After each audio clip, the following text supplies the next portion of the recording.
Hey, what's going on? This is one of those nights, late nights, where I'm just sharing my thoughts because I made a commitment to make videos every other day, and I've been doing my best to make videos every other day.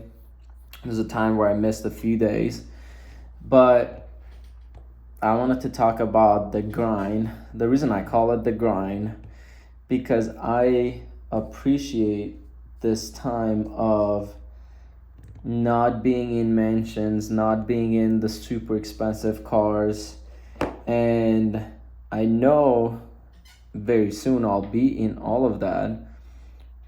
Not because I'm like craving it, but to me, getting those things is a sign that all of the hard work that my mom put into supporting me, and she is one of the main reasons of why I started pushing myself so hard.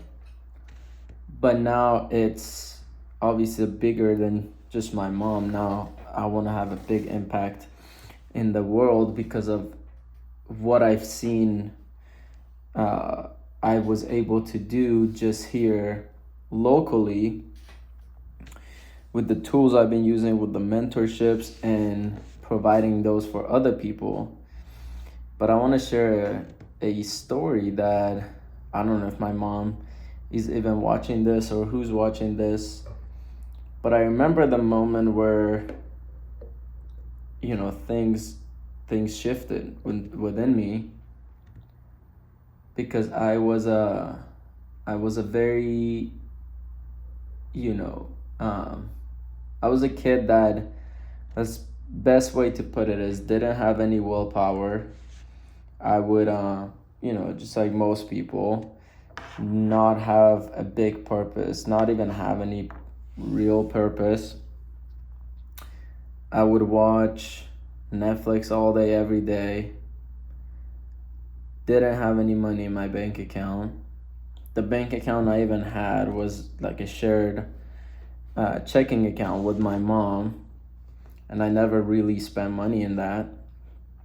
And I was living with my mom at this time. This is like 3 years ago, I think. And then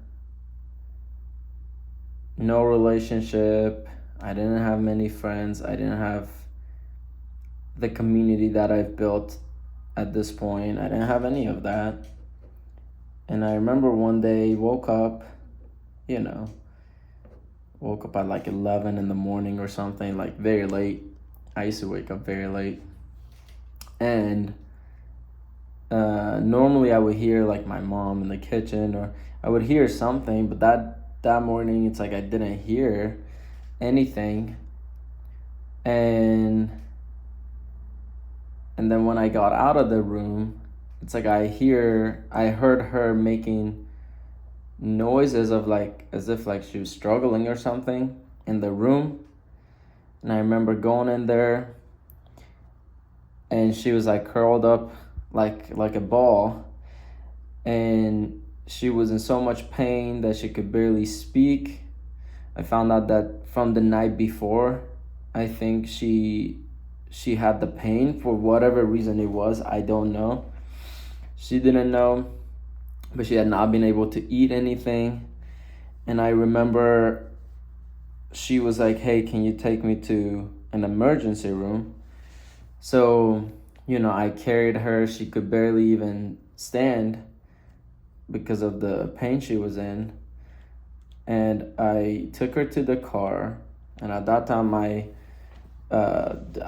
took over my dad's car when he moved to California, and my car was like a beat up 2001 Honda CRV. It's like the color was like green. There was rust on the hood. The passenger window didn't work. The AC didn't work. And we got in that car, and I drove my mom to the closest emergency room we could find, to the ER. And then I remember, again, I carried her inside.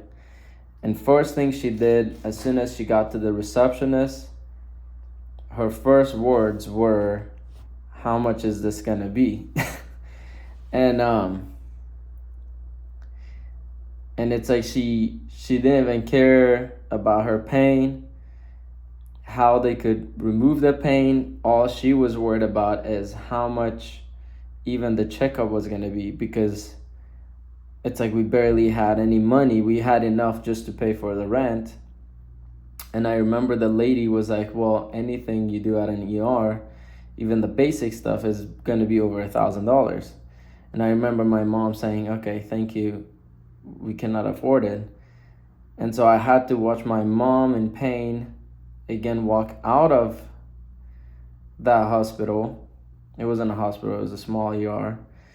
And just because she couldn't afford it, and I had no money in my bank account, and watching that moment was one of the most painful times. I'd never experienced anything like that, because my mom would always sacrifice her time, sacrifice her body to, in a way of like, she would work hard all the time. She would work a job, and she was a massage therapist. She still is. And she always used to have body pain in her body, and she would still do that physical work with all the pain. And then, because she always cared about healing other people, and she's a very good healer, there are many people for years that would go to her with all this pain that they would never be able to fix, and within one session my mom would remove all their pain. And I remember in that moment, it's like something in my stomach flipped, where I remember it was like I made this decision of I'm gonna make so much money to a point where I'm never gonna see my mom go through that again.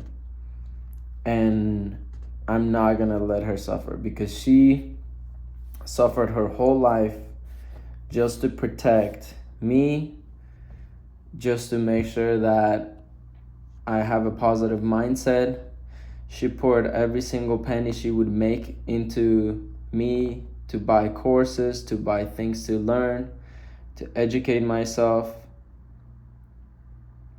And the image of me one day being able to fully retire her, that's one of the main things that keeps me going. Obviously, changing communities, changing cities, all of that is a big part of what I do, why I do what I do. But her making sure that she's supported is the thing that started my journey of even finding my purpose and all that. And so I know the current situation I'm in, and the apartment complex I live at and all that, even though it's a super nice complex. Like, if you come here, it's like very, very luxury. It's massive. It's like a resort, really. It's like got 2 pools. Entertainment wise, it's got like pool table, shuffleboard, ping pong, chess. Like, it's actually is very nice. But I can't wait for the day where not only I could get nice stuff for me, because that's like a sign of how hard I've worked, but also buy my mom a house and all of that, because she really wants a house.